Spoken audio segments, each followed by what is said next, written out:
الله أكبر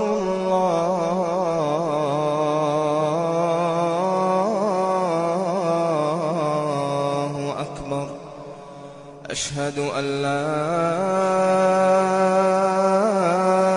إله إلا الله أشهد أن لا إله რომელი ჩვენი წმინდა წიგნი ბავშვებო?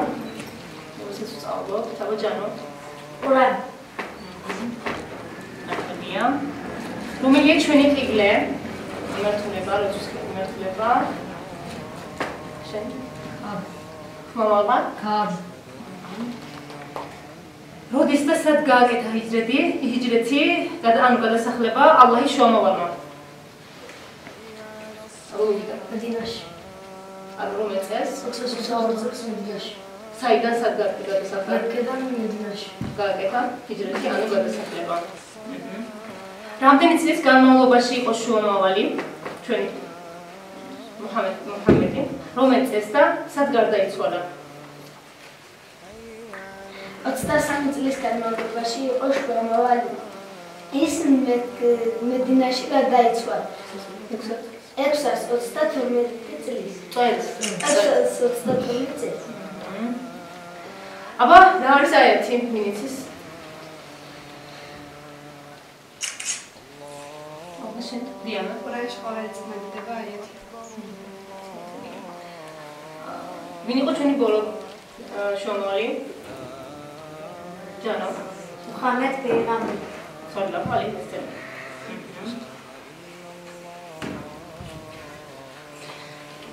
დღეისთვის სულ ეს იყო ბავშვებო. ახლა კი თავისუფალი გზანდებით შეგიძლიათ თავთავის წავიდეთ. სხვა დაგელოდებით ისე.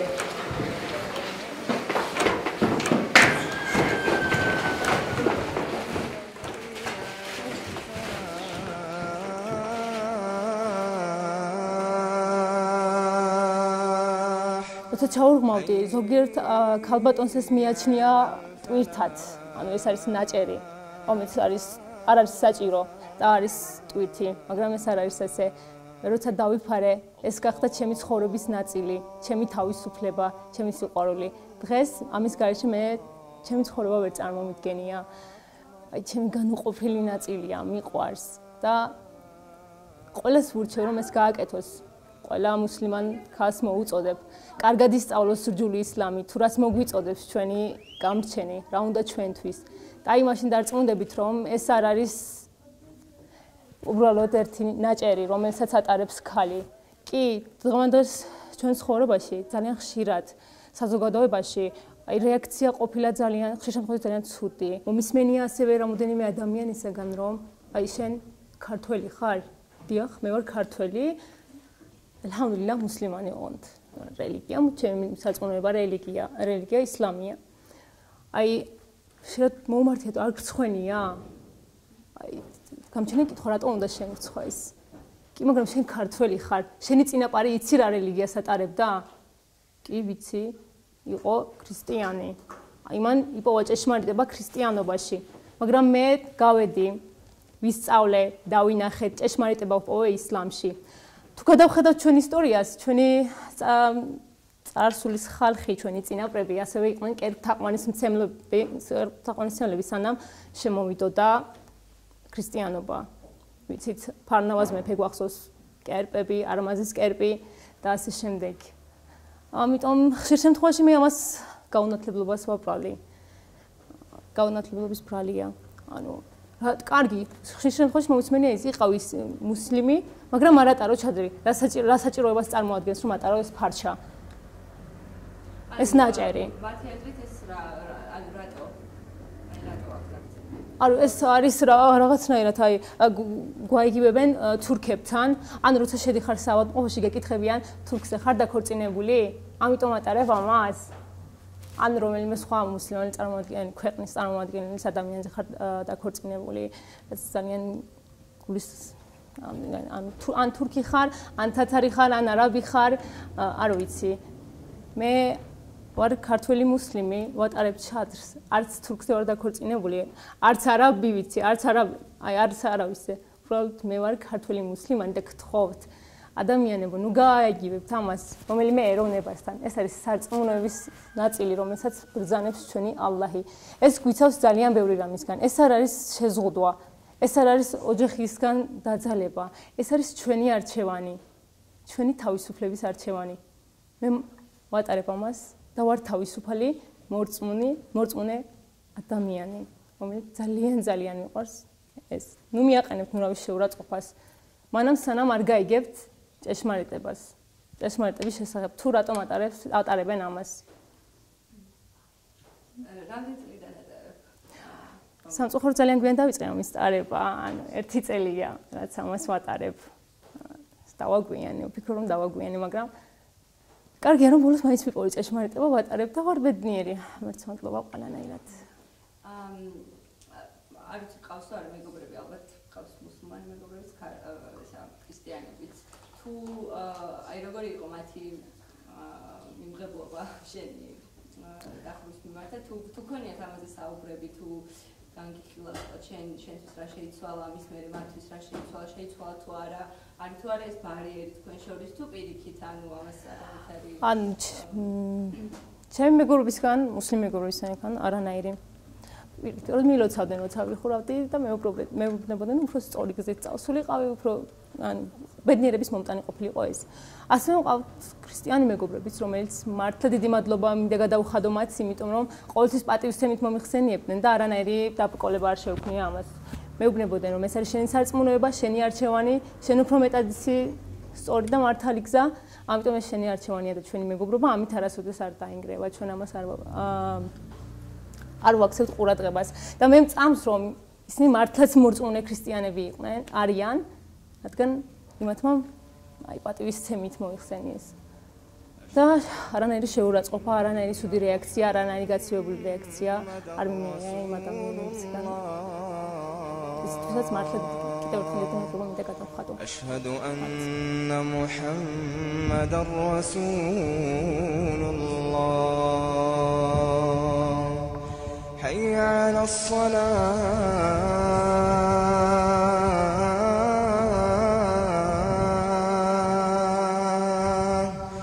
حي على الصلاة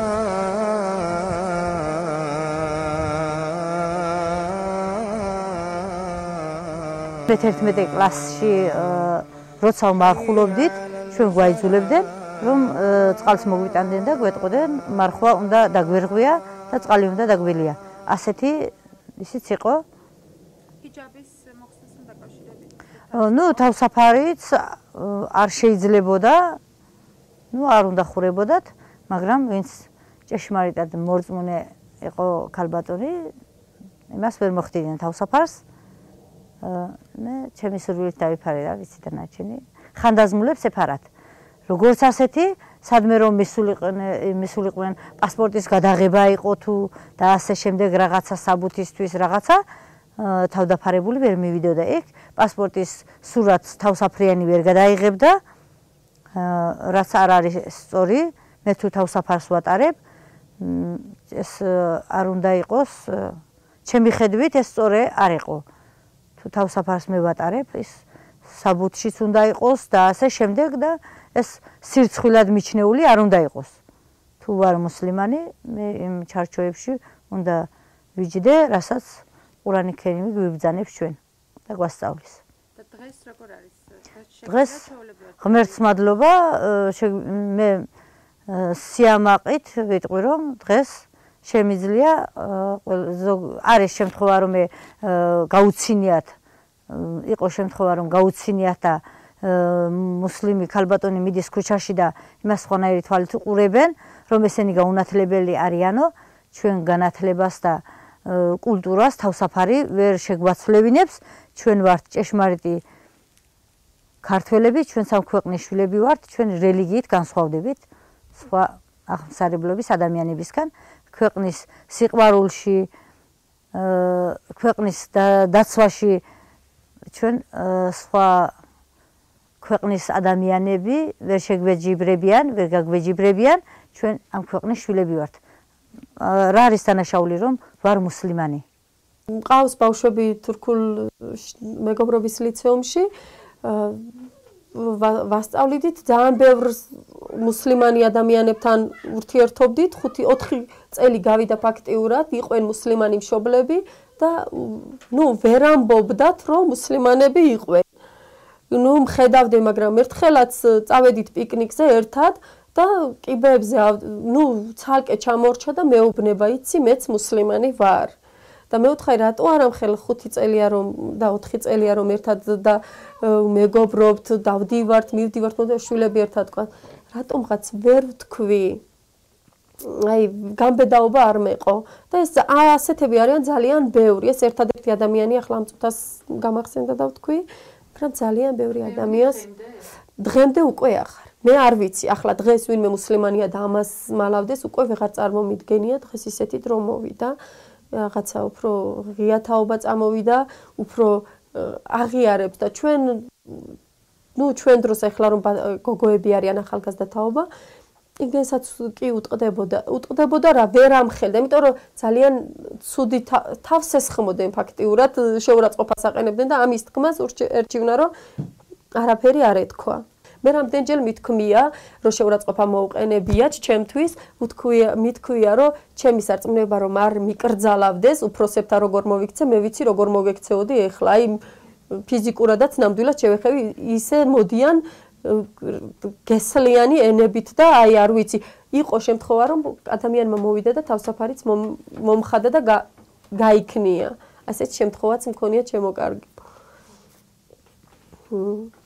ხო მაგრამ 2 საათიც არ გასულა იმან მისი მიიღო მანქანამ დაარტყა ხო იმიტომ რომ არ შეიძლება ხო თუ გინდა ქრისტიანი ხო შემეხო მე მახსოვს ისეთი ადამიანი იყო რომ მუსლიმანურ ოჯახში გაიზარდა გაიქნა და იყო ისეთი ადამიანი რომ არ შემეძლო რომ რამე მეთქვა გავატარეთ უბრალოდ იმ მომენტში მაგრამ ღმერთმა გადაუხადა სამაგიერო იმას არ ჰქონდა იმის უფლება ეს ცრემლები ჩამომცვივდა რომ რასაკეთებ მეთქე მარტო და სხვა იმ ადგილას ყოფილიყო შეიძლება მართლა არ ვიცი რა მოხდებოდა რომ ეს ჩემს სარწმუნოებას ხელი არ შეეშალა 2 წელი და 3 წელი ვერ ვიტყვი რომ უშიშარი ვიყავი პირიქით მერჩივნა რომ გარეთ არ გავსულიყავი პირიქით ბაღშიც კი არ მინდოდა ბავშვების მიყვანა იმდენად ფანჯრებზე მასწავლებლები და იგენი პედაგოგები რომ მივდიოდი ბაღში იმდენად ცუდი ის თვალით იყურებოდნენ და საუბრობდნენ ამ ყველაფერს რომ უკვე ბაღშიც კი აღარ მივდიოდი ბავშვების გამოსაყვანად ან მისაყვანად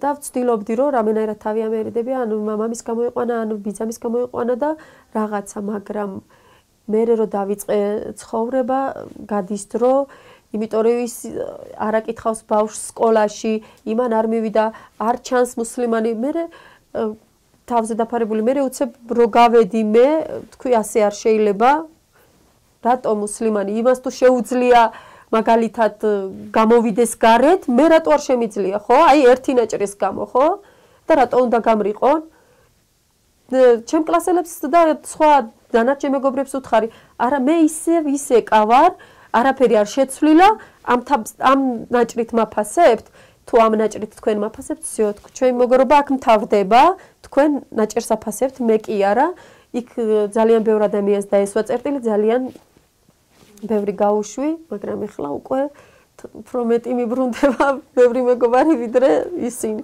უფრო იცით როგორ მზერას ვგრძნობ როცა მარხვის თვეში მე თვითონაც ვატარებ თავსაფარს უფრო თან ეს მარხვის თვეები ბოლო დროს ზაფხულში უწევს და თვარისეული კალენდრის გამო ბოლო დროს ზაფხულში უწევს და ისეთი თვალები არის ხოლმე ძალიან ცხელა და რატომ ატარებ თავსაფარს შეიძლება ესეთი დამოკიდებულება ესეთი გამომეტყველება შემხვედრია თუმცა ვინმეს რო გაუკვირდეს რატომ ატარებს ქალი თავსაფარს ეს ამ რეგიონში არ არის იმიტომ რომ როგორც უკვე თქვით ვიღაცის ნათესავი ვიღაცის ოჯახის წევრი მეზობელი მეგობარი არის მუსლიმი და ამ რეგიონში ყველამ კარგად იცის ამ სარწმუნოების შესახებ.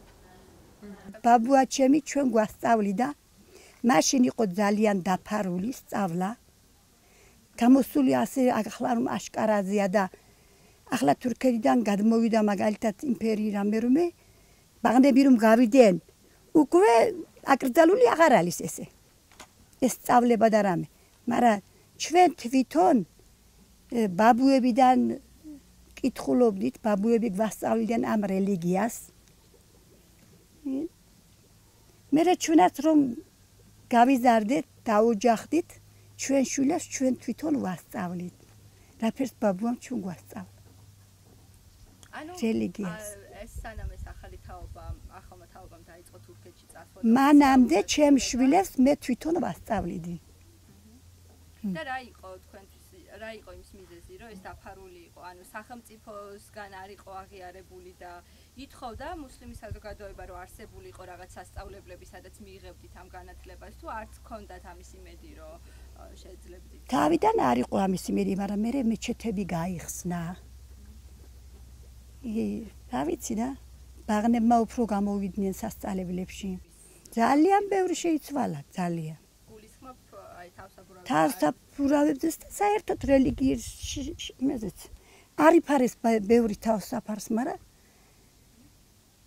ძალიან წმენა განვითარდა სწამან რელიგიური საკითხები და ყველაფერი ემსახურებს ზოგი თავს ვერ იფარეს მაგალითად მაგრამ ძალიან სწავს ყველაფერი და ემსახურება წმენას არიან მათ შორის აი ის ბავშვებისაც თქვენ ახსენებთ რომ უკითხავთ სოფელში ყოლიათ ეგეთი მოწაფეებიც რომ არ იფარავენ თავს მაგრამ არ იფარავენ თავს როცა საჭიროა მაშინ იფარავენ იმ მეჩეთში შესვლიხან თუ ჩვენ ნამაზ უძახით ნამაზზე დადგომიხან ასე ამ დროს რაფერს საჭიროა ისე აკეთებენ გამოდიან ზოგიერთი და არ იფარებენ თავს მაგრამ ღმერთით ისინი შეიფარებენ ჯერ ბაღნების ასაკში არიან და შემდეგში კი არის იმედი მაგის რომ დაიფარონ ჩემი შვილი შეიძლება ჩათვლით თქვენ გინდათ ხო რა თქვენმა გოგოებმა შვილიშვილებმა დაიფარონ მინდა ჯერ სასწავლებელში იყონ ისწავლონ განვითარდნენ მერე დაიფარონ თავზე როცა ასაკი გახდებიან მაგას მისი ასაკიც აქვს რატომ გინდათ რომ დაიფარონ დაიფარონ იმიტომ რომ საერთოდ წმენა მუსლიმანების წმენა არის რომ თავზე უნდა იფარონ ანუ დედაჩემი და იმის დროინდელი თაობა არის ზუსტად ესეთი რომ ცხვენიათ ძალიან ცხვენიათ იმაზე ფიქრობენ საზოგადოება რა სიტყვის ახალგაზრდა გოგომ რომ დაიფარა თავზე ეს რა სიტყვის ცოტა ცხვენია რომ დასცინებენ ან რაღაცას ეტყვიან იმიტომ რომ მე თვითონ ისეთ უბანში ცხოვრობ რომ საერთოდ მუსლიმი არავინ არა ან ურწმუნო არის ყველა ან ქრისტიანი ან სხვა რელიგიის მიმდევარი დედა მოწმუნეა თვითონ დედა როგორ არა ლოცვაც იცის ყველაფერს აკეთებს თუმცა თავს დაფარება არ მოსწონს ნუ მისთვის მიუღებელია და ნუ ჩემი დაკვირვებით ახლა დედაჩემია და ახლოს ვიცნობ და ერთად ვცხოვრობ და ვიცი მხოლოდ იქედან არის გამომდინარე მისი არ მოწონება თავდაფარების რომ მასზე ახდენს ზეგავლენას საზოგადოება თორე მარტო რო იყოს თქვა სხვა არავინ არ ხედავდეს თვითონაც დაიფარებდა მარხულობდით ფენჯრებზე ფარდას ჩამოვხურებდით და ვიმარხულობდით არ გავსწრეთდით ვინც უნდა იმას აეთქვა ჩვენთვის არა იყო არ იყო რომ ჩვენ გაგვეწყვიტა ან მარხვა ან ლოცვა ან დახურვა რამე არა არ გიგვიწყვეტია არ გიმიწყვეტია მე ჩემი დღე და მოსწრება ასე მივდივარ ასე ვარ რა ვიცი მაგრამ თქვენ ამბობთ ფანჯრები ჩამოფარებულები ქონდათ ანუ ჩამოვფარებდით და ვჭამდით მარხვის დროს ვჭამდით იმ დროს რომ არ ვინდა გმინახოს არ ვინ გაგვაშპიონოს კი იყვნენ მოდიოდნენ სახლის გარშემო რამითი ვინც ხაი და ამით ვინც ხას დაიკავებდნენ მაგრამ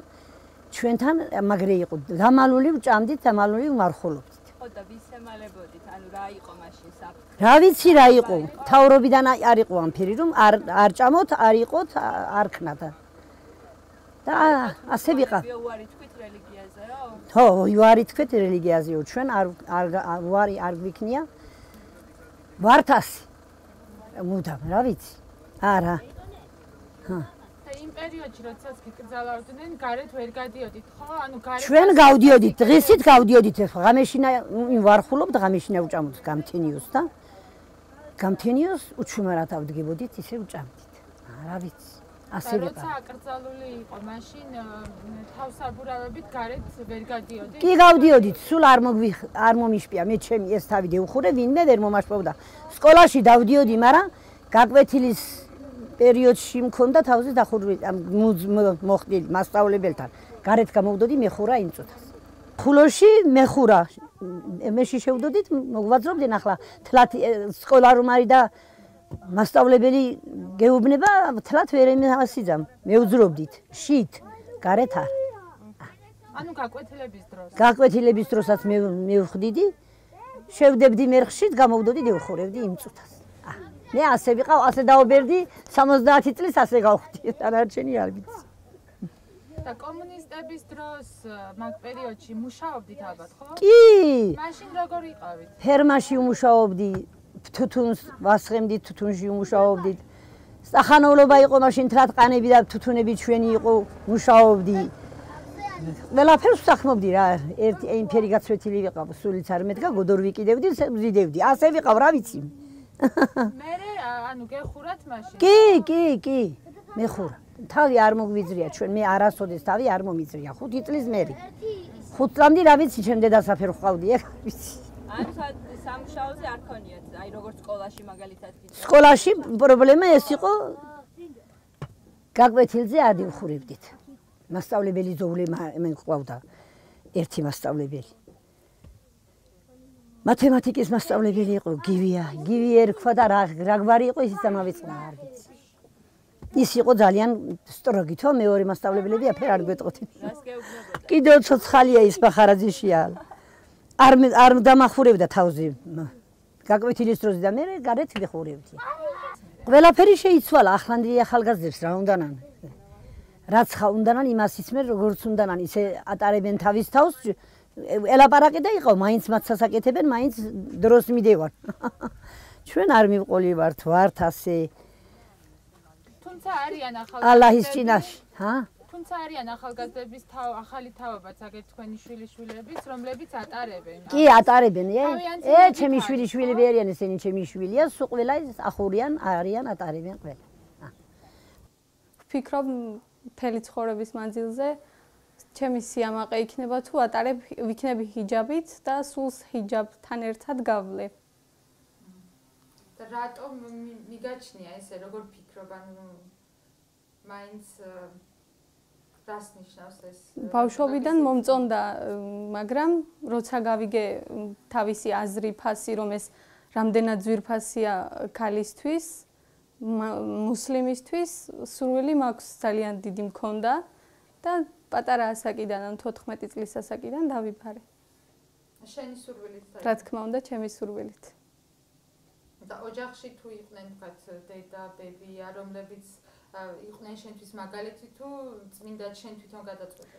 იყვენ ისინიც მაგალითი ჩემთვის და ბავშვობიდან, ძალიან პატარა ასაკში ბენდენა, ასე ვთქვათ, ვიფარავდი ბენდენით. მე როცა უკვე გავიზარდე, თავისთავად უკვე ჰიჯაბით მთელი ჩემი ეს სილამაზე, რასაც ქვია მანდილოსნის, შევეცადე და მეფარა. ეს მხოლოდ უნდა იყოს გამოსაჩენი ქმართან, მშობელთან, ძმასთან და ასე შემდეგ. და ვცდილობ შევასრულო ალაჰის ბრძანება, რაც ჩვენგან სურს ალლahს. და თუ გიგრძნია თქვათ სხვანაირი დამოკიდებულება, როდესაც ჰიჯაბით ჩნდები, მაგალითად სხვა სარწმუნოების მქონე ხალხთან, ანუ გიგრძნია რამე? არა, პირიქით უფრო დაცულად გრძნობ საკუთარ თავს, როცა ჰიჯაბს ვატარებ და ვფიქრობ ჰიჯაბის გარეშე გარეთ რომ გავიდე, იგივე იქნება ადამიანს კუბოში რომ ჩასვამენ, მე ასე წარმომიდგენია. ჰიჯაბი მე მიცავს და ეს არის ჩემი, ასე ვთქვათ, ფარი. რისგან გიცავს შენ? ყველა უცხო თვალისგანაც ჩემზე მომავალი რომ იყოს, ასე ვთქვათ, ზეწოლაც, ვფიქრობ ეს ჩემი ფარია, ყველა სიტყვერ შეურაცხყოფა იქნება თუ რაც იქნება, ყველაფრისგან მე მიცავს ჰიჯაბი. ყველა დაბრკოლებისგან მე ჰიჯაბი მიცავს. შენ წარმოშობენ რაღაც ქვირო თავს გრძნობ დაცულად და თქვათ ადამიანი რომიც არ ატარებს თუ ფიქრობ რომ მისთვის კი როგორ არა ის დაუცველი არა ის ანუ ჩემი რელიგიის სიწმინდიდან გამომდინარე ფიქრობ რელიგიას რაც შესაბამება და რასაც გვთხოვს ჩვენი რელიგია იმას თუ გავაკეთებ ვარ დაცული ანალოგიურად თქვათ სამსახურში რასაც უფროსი გეუბნება იმას ასრულებ და ამისათვის გაძლევენ რაღაც თქვათ საჩუქარს და გამაღლებენ სამუშაოზე თქვათ ანალოგიურად მეც ვფიქრობ რომ რახან ჰიჯაბს ვატარებ ალლაჰის წინაშე ანუ ჩემი შემოქმედის წინაშე მეც მაღლდები რაღაც საფეხურებით თქვენ როგორ თქვით ზეინაბის ეს გადაწყვეტილება რომ ატაროს ჰიჯაბი მისი პირადი გადაწყვეტილება არის თუ არის ამაში მაინც ოჯახის ზეგავლენა რომ გაიზარდა მორწმუნე ოჯახში როგორ გონია თქვენ შეიძლება ერთი კუთხით ისიც აღნიშნოთ რომ გაიზარდა მორწმუნე ოჯახში ჩვენ მამაჩემი და ბაბუამი არ მახსოვს მაგრამ ბაბუაჩემი ყოფილა რელიგიური მოღვაწე ამის შემდეგ მამაჩემიც ასევე იყო რელიგიური წინამძღვარი და მეც ეს გზა გავაგრძელე მაგრამ ძალიან ბევრი ადამიანია ვინც არ გაზრდილა ისეთ ოჯახში სადაც თქვათ წინამძღოლი თქვათ მამამისი ან ხოჯა ყავდა ან რელიგიური მქადაგებელი მაგრამ ის უფრო უკეთესად ატარებს ან იცვამს მოსასხამს და თავსაფარს იხურავს ეს უკვე დამოკიდებულია თვით ადამიანზე ინდივიდზე რომ ვინ როგორ მაგრამ გარემოც რაღაც გარკვეულ ნაწილს ანუ არის რაღაც რომ გარემოც განაპირობებს ერთი სიტყვით თავზე დაფარებული გოგო ჟურნალისტურ სიტუაციაში არ დაგინახიათ თქვენ არავითარ შემთხვევაში ექიმი არა მე დიდი სიამოვნებით ვისურვებ ჩემი შვილი იყოს მაგალითად ან ექიმი ან ჟურნალისტი თავზე დაფარებული მაგრამ ჩვენ რატომ მინდა და აი მინდა რომ ყოველთვის ჰქონდათ იმის იგი რომ მუსლიმანი ადამიანი იყო ჩამორჩენილი და განუვითარებელი ამის ეს სიტუაცია იყო ყოველთვის რა თქმა უნდა ყოველთვის ეგონათ რომ მუსლიმანი ადამიანი იყო ბინძური აი ყველანაირად რატო იყო ასეთი შთაბეჭდილება ჰქონდათ არ ვიცი გეუბნები ახლა ბათუმში მეუბნება ადამიანი ჩემი ისევ მეზობელი რომ აიო როგორი სუფთები ხართო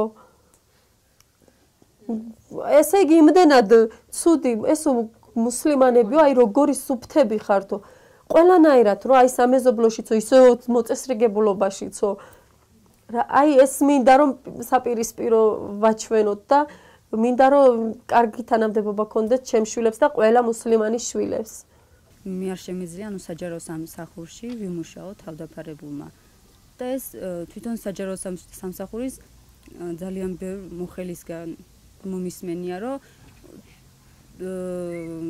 არ მოსწონთ უბრალოდ და შეუძლია მხოლოდ რომ არ მოსწონთ ამიტომ არ მიგიღონ უბრალოდ მეტი არაფერი არ მოსწონთ ვინც არის დასაქმებული მუსლიმი საჯარო სამსახურში არავინ არ იფარებს არა საერთოდ არ არსებობს კი ჩემთვის ამჟამად პრობლემას არ წარ როგორც ჩემთვის არ წარმოადგენს პრობლემას მაგრამ პრობლემა რომ არსებობს ამას ვხედავ ნამდვილად ერთი კითხვა მაქვს შენ აპირებს საზოგადოებრივ რა თქმა უნდა საჯარო სფეროში თუ მომეცემა მის საშუალება რა თქმა უნდა ვაპირებ კი რა თქმა უნდა მაქვს მაგრამ აი საზოგადოებაში ნამდვილად ვიქნები აქტიური არ გვინდა ჩვენ არ დავნებდები და სხვაგან წავალ Allahu akbar Allahu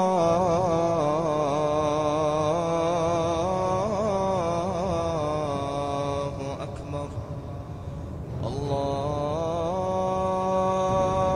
akbar Allahu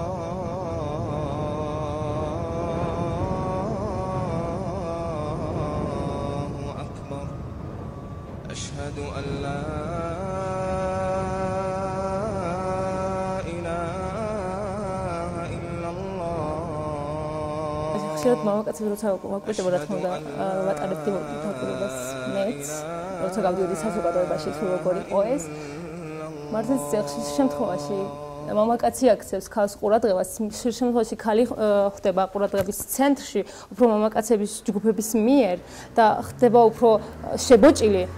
აი ვიდრე კაცი ხო დიახ აი მაგის გამო მაგას ამბობდა ზუსტად ჩვენი წიგნი ყურანიც. როცა დავინახე, აი ვატარებდი მეც ხშირ შემთხვევაში ექსპერიმენტებს, ვატარებდი გამოკითხვებს სხვადასხვა საზოგადოებაში, იყო თუ ეს არა, ასე იყო თუ არა და აი დროთა განმავლობაში მეც ვწმუნდებოდი. რაში რომ ზუსტად აი ყურანი ამბობდა მართლაც სიმართლეს ისე იყო როგორც ამბობდა გვეუბნებოდა ალლაჰი მოგვიწოდებდა ალლაჰი. და ჩვენ მართლაც ვიყავით მამაკაცების ხშირ შემთხვევაში მსხვერპლი. იმის გამო რომ გვიჩანდა ჩვენი შიშველის სხეული, ჩვენი თმები და ქალი ხშირ შემთხვევაში ხდებოდა ამის მსხვერპლი. ეს ჩაცმულობა, ეს ყველაფერი გვიცავდა ჩვენ, გვიცავს ჩვენ. ანუ ხშირ შემთხვევაში მე არა ვარ ყურადღების ცენტრში, რატომ? რადგან ის დახურულია. ანუ ის დახურულია ყველასთვის. საზოგადოება პროცესზე. კაცებისთვის მაგალითად. აი უსხო მამაკაცისთვის კი. ყველა მამაკაცს არ აქვს უნდა. კი, მინდა რომ იყო დახურული. არ მსია მომენტზე როცა აი ისეთი თვალით მიყურებდნენ. ამის აცილების ხო მექანიზმი არ არსებობს შეიძლება. ზოგადად თუ გინდა რომ არ იყო ამის როცა რომ ანუ ეს იყო უკეთესი, ავირჩიე ეს. ჩემთვის უკეთესი გამოდგა ეს. უფრო მარტივი გზა იყო შენთვის? ანუ უფრო მარტივი გზა იყო კი. იყო ჩემი საკუთარი თავის დაცვა, იყო ღმერთის კმაყოფილება. ანუ ჩემი სარწმუნოება. ის რაც ჭეშმარიტად მიმაჩნდა. ჩემი ინტერესის სფეროს წარმოადგენდა სპორტი, ასევე წარმოადგენდა მინდოდა რომ ყოფილიყავი მემსახურა ჯარში. მე მოხდა ისე რომ რატომაც ვერ წავედი. ანუ მამის მხრიდან კი მქონდა. არა, მამის მხრიდან მქონდა ნებართვა, მაგრამ რატომაც დედამ არ მოისურვა რომ ავიცი, არ უდოდა რომ წავსულიყავი და იმის გამო აღარ გადამდგე ის ნაბიჯი. ან პოლიციელი ყოფილიყავი, ხო? ხო. უფრო მეტად იმას. თუ მინდოდა რომ ემსახურა, ან პოლიციელი ყოფილიყავი, ან ჯარისკაცი, ან კიდე სპორტს წავყოლოდი. უფრო ასეთი. უფრო კალათბურთს. თამაშობ? კი, თამაშობდი. უფრო დროს უფრო აღარ თამაშობდი, ახლა უნივერსიტეტი დავკავდი, უფრო სწავლით და რამდენი ხნის წინ იყო ეს სურვილი გქონდა? დღესაც გაქვს სურვილი? 3-4 წლის წინ მქონდა. კი მიყვარს ისინი, ანუ როცა ვუყურებ ჯარს. დაანებე თავი? კი, ამ ბოლო დროს კი, შემიძლია თქვა დავანებე თავი რატომღაც. მე არ ნანო? არა, რატომღაც არა. აი, ეს ძალიან საინტერესოა, ან სპორტი, ან სხვადასხვა ფიზიკური სიძლიერით დაგეცვა, თქვა რაღაც ყოფილიყავი. ყოველთვის იყო ჩემი, ანუ ყოველთვის მინდოდა რომ ყოფილიყავი ძლიერი. მოიცა მაგას ვერ დავიკვეხნი რომ ფიზიკურად ძლიერი ადამიანი ვარ მე, მაგრამ მინდოდა რომ ყოფილიყავი. თუ მიყვებოდი სპორტს, რა თქმა უნდა, ეს ემოცია. ანუ თორე როგორც ჩემი გატაცება რომ იყო. ანუ ჯარის წასვლა იმიტომ მინდოდა რომ მემსახურა ჩემი სამშობლოსათვის. საქართველოს. კი. როგორ ფიქრობ, ცხოვრებაში ოდესმე არ მივხვდი შენ საყოველთაოდ.